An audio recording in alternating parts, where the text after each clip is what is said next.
صباح الخير أو مساء الخير وفقًا للتوقيت اللي أنت بتتفرّج فيه على الحلقة دي. أنا مش عارف أنت هتكون بتتفرّج عليها إمتى، بس اللي أنا عارفه إن أنا حسّيت إنه في حاجة إحنا لازم نتكلّم فيها، وفكّرت إنه إيه المانع إن إحنا نعمل حلقات في العربية كده، بما إن أنا عندي نُص ساعة لساعة كل يوم وأنا رايح الشغل.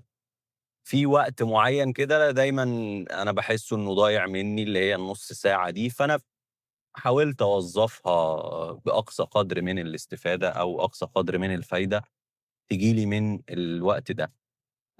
قبل كده أنا كنت باعمل طريقة معيّنة إن أنا باعمل باسمع حلقات معيّنة على اليوتيوب في الطريق باشغّلها وأنا ماشي. يمكن من 2020 ابتديت أعمل أو أتّبع الطريقة دي، بحيث إنها تحقق لي أكبر استفادة ممكنة من الوقت، لإنه الوقت مهم وأنت صغير في السن ما بتبقاش مُدرك إيه هي أهمية الوقت.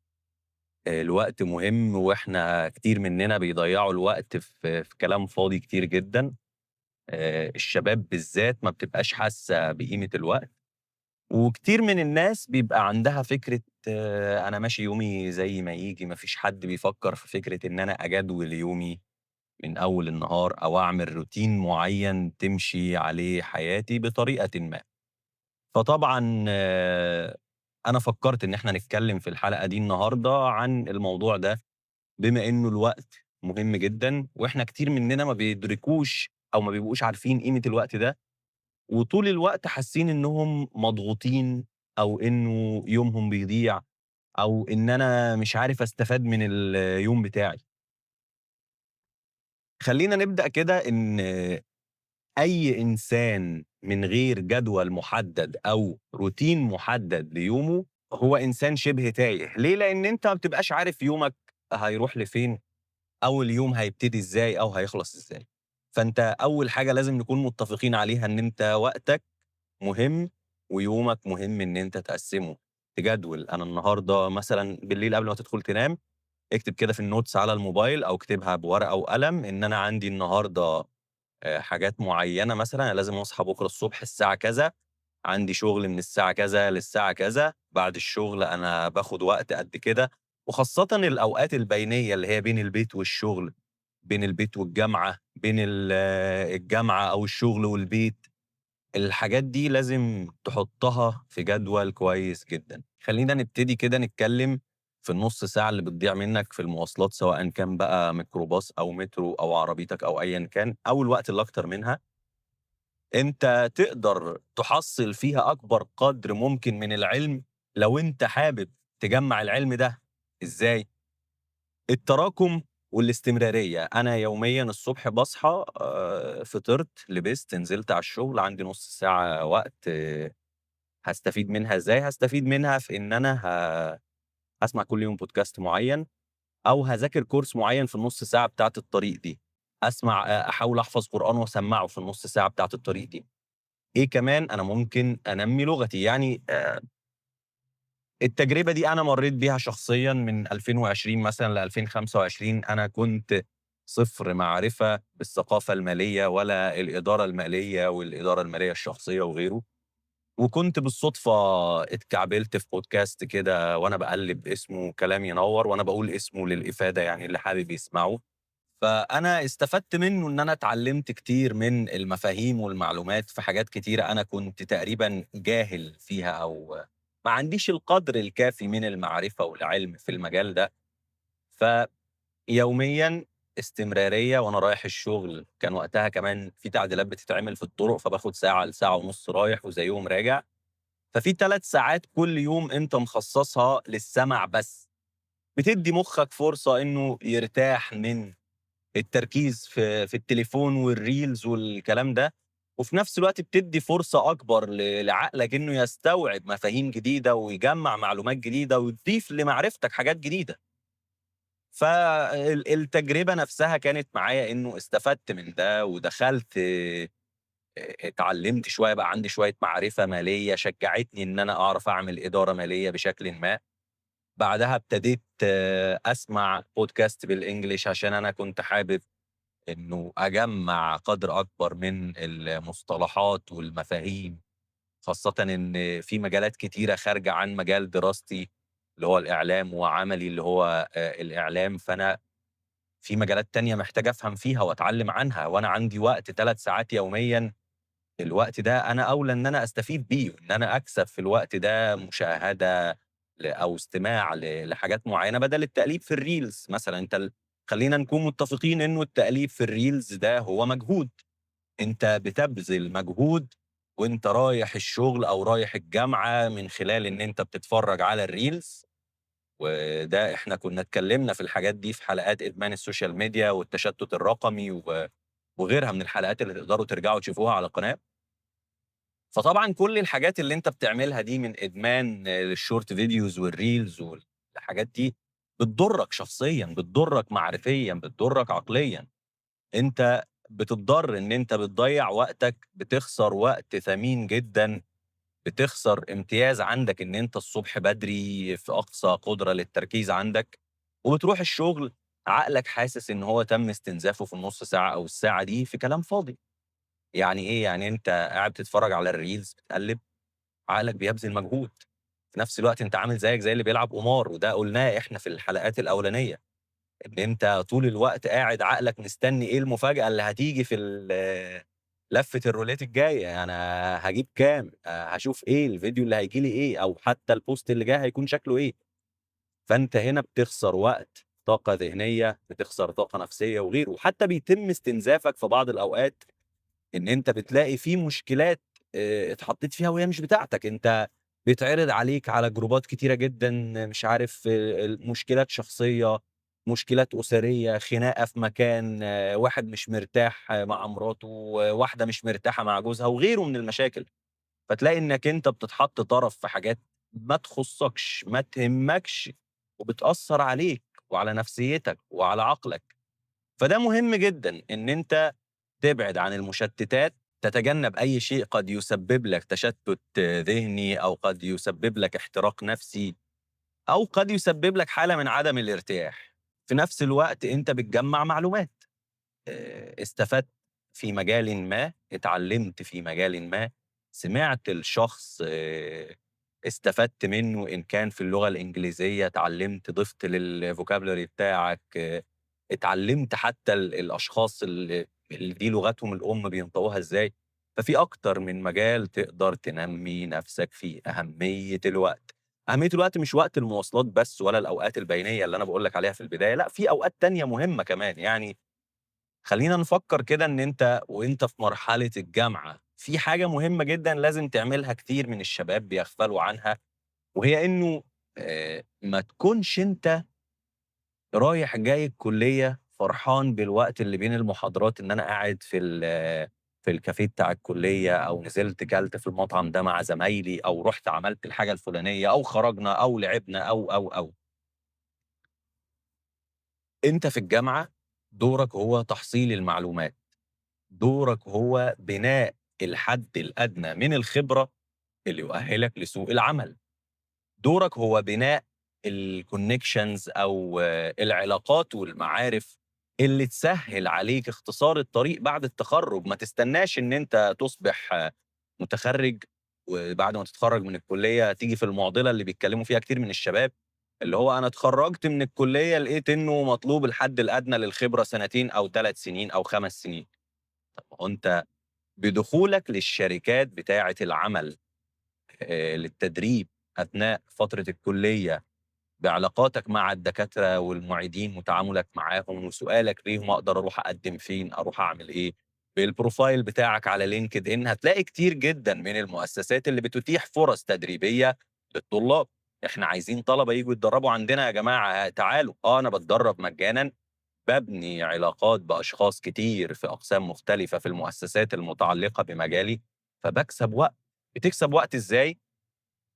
باكسب وقت إن أنا خدت خبرة أو باكسب خبرة في مجالي، باختصر عدد من السنين اللي أنا ممكن أخسرها بعد التخرُّج. لنفترض إن أنت ما عندكش معارف، أصدقائك، أقاربك، عيلتك ما عندهمش معارف في مجال تخصُّصك، فأنت بمجرد إن أنت تقدر تدخل لأماكن للتدريب، لإن أنت طالب جامعة ومحتاجين طلبة جامعة يتدربوا مجانًا دلوقتي، مجرد دخولك للأماكن دي بيهيئك لإن أنت تحتك بسوق العمل وتفهم الفارق بين النظري والتطبيقي، الفارق بين اللي أنت بتدرسه في الكلية والحقيقة في سوق العمل شكلها إيه، وتقدر تكوّن علاقات ومعارف. النهارده اشتغلت في القسم ده، بعد أسبوع اشتغلت في القسم التاني، اتعلّمت حاجات جديدة، تم تحميلك مهمات تانية، فالمهمات دي أضافت ليك مهنيًا، وقدرت تعمل علاقات مع أشخاص كتير في سوق العمل.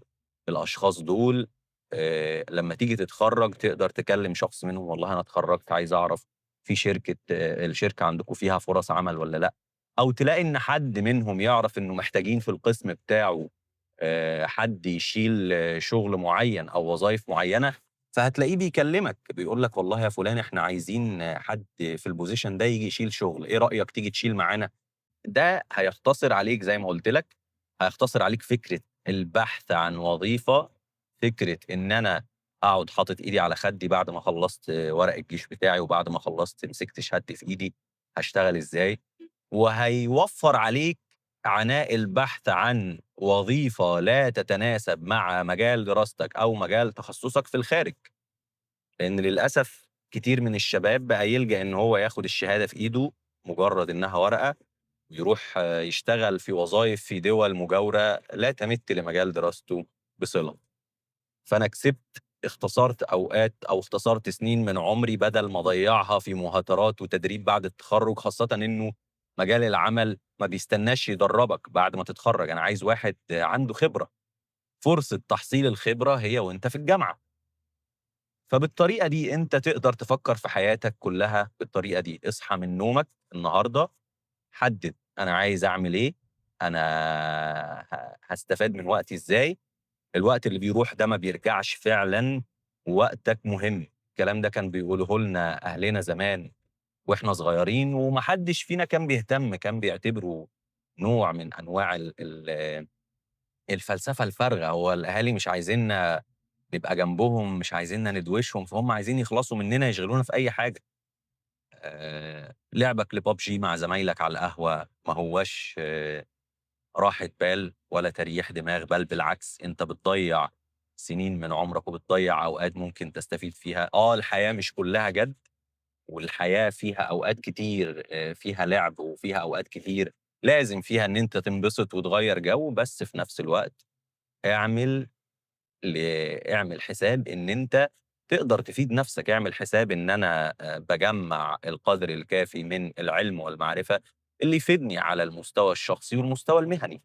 يطوّر من مهاراتك، معلش أنت بتبقى قاعد بتعمل scrolling طول الوقت، تقدر تستفيد، تقدر تدرس في مجال تاني. أنا النهارده متخرّج بقى لي سنين وداخل في ال40 سَنة تقريبًا، وما زلت أتعلّم لحد يومنا ده. مجالي اللي أنا شغّال فيه بقى لي حوالي 18 سَنة أو أكتر، أنا ما زلت باتعلّم فيه لحد النهارده. أنت كل اللي أنت بتراكمه من خبرات هو هيفيدك في مرحلةٍ ما. اتعامل مع كل حاجة أنت بتمُر بيها إن ربنا بيهيّأ لك الحصول على الحاجة دي دلوقتي، لإنه هيؤهّلك لحاجة معيّنة مستقبلًا أو حاجة تانية أنت مش حاططها في حساباتك دلوقتي. خُد بالك إنه أنا مش عارف أقولها لك إزاي، بس كل حاجة بتمُر بيها النهارده هتفيدك بُكرة. والله حتى لو مش متخيّل إن الحاجة دي هتفيدك، تلاقي إن أنت استفدت بيها بشكل من الأشكال. يعني اسعى اسعى، اسعى، وفي نفس الوقت بالترافق مع السعي بتاعك ده، حاول إن أنت تعلّم نفسك مهارات، حاول إن أنت تدرس، حاول إن أنت تطوّر من المعلومات اللي عندك طول الوقت وتضيف لنفسك وتستفيد بوقتك، تحقق أكبر وأقصى استفادة عندك، وحاول إن أنت تحط في عقلك فكرة إن أنا وقتي ده أنا باكسبه، أنا باستثمر في نفسي. إيه الفرق بين يومك ويومي ويوم رجل أعمال ملياردير، وبين يوم طالب في الجامعة أو طالب في المدرسة أو غيره. كل واحد فينا بيدير يومه بطريقة معيّنة، هم ال24 ساعة. أنا قررت إن أنا أنام 8 ساعات، هانام بدري، هانام الساعة 09:00 هانام 10:00 هاصحى بدري، هابتدي يومي بنشاط، هاقدر أتحرّك، أعمل حاجة في يومي، هاراكم خبرات، هاستفيد من وقتي، هيبقى جدولي متوزّع توزيعة صح، فأنا هارجع بالليل بدل ما أنا ماسك الموبايل كده قبل ما أنام، لأ أنا هافكّر أنا استفدت كام حاجة النهارده، عملت كام حاجة النهارده، ضِفت لمعلوماتي قد إيه النهارده. رحلتك اليومية دي أنا مش عايز أحلف لك بس هي رحلتك اليومية دي هتبني شخصية مختلفة تمامًا عن اللي أنت عارفها النهارده بعد 5 سنين. أنت أنت النهارده هو أنت بعد 5 سنين، بس اللي أنت بترميه النهارده هو اللي هتحصده بعد 5 سنين، اللي أنت بتزرعه النهارده هو اللي أنت هتحصده بعد 5 سنين. بمعنى أنت النهارده أنا باقول لك راكم خبرات، زوّد معرفة، زوّد استفادة، حقق أقصى استفادة في حياتك. لكن أنت النهارده لو فضلت تلعب PUBG ومتّكل على إن أنا مش لاقي شغل والحال واقف والدنيا واقفة ومش لاقيين شغل وهنعمل إيه بقى، والبلد حالها وِحِش وأنا عايز أروح أشتغل برّه، هتفضل زي ما أنت. لو قعدت 5 سنين بتردد نفس النغمة ونفس الأسطوانة، هتفضل زي ما أنت. مجرد إنك تسعى، تمشي، تاخد خطوة، تروح مكان عمل جديد، تروح تنزل من بيتك، تغيّر عتبة، تروح لمكان شغل، بدل ما أنا باروح أقعد على القهوة مع أصحابي، باروح آخد كورس في مكان، هتبتدي تحس إن أنت بقيت إنسان آخر، وهتحس إن أنت ابتديت تضيف لحياتك أشياء جديدة هتغيّر وتطوّر من شخصيتك. أنا بقى لي كتير باتكلم لسه ما وصلتش لمكان شغلي. فحاول تستفاد من وقتك، حاول تطبّق اللي أنا باقول لك عليه، إن أنت في المواصلات اسمع بودكاست، اسمع حاجة تفيدك، في البيت ما تقعدش تلعب ولا تعمل scrolling، اعمل حاجة تفيدك، وأنت في الكلية حاول إن أنت تعمل معارف وصداقات في مجالك، بحيث إن أنت تقدر تدخل تدريب في مؤسسات متعلقة بمجال دراستك، بعد التخرُّج تقدر يكون عندك connections تفيدك في الوصول للعمل في مكان ما.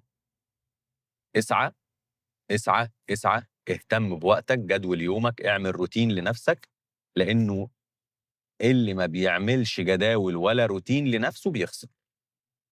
جدول يومك. لو استفدتوا من الحلقة دي قولوا لي إيه الجزء اللي أنتم استفدتوا فيه، لو حاسين إن إحنا ممكن نعمل النوع ده من الحلقات المباشرة اللي بنتكلم فيها في النُص ساعة بتاعة الطريق والتليفون عمّال يتهز كده، قولوا لي نعمل من ده كتير والّا لأ. آآ واكتبوا لي تعليقاتكم، دي أهم حاجة، أنا عايز تعليقات عشان نقرر نكمّل والّا أوقّف واستمر في سماع البودكاست في النُص ساعة بتاعة الطريق أو الساعة بتاعة الطريق. سلام.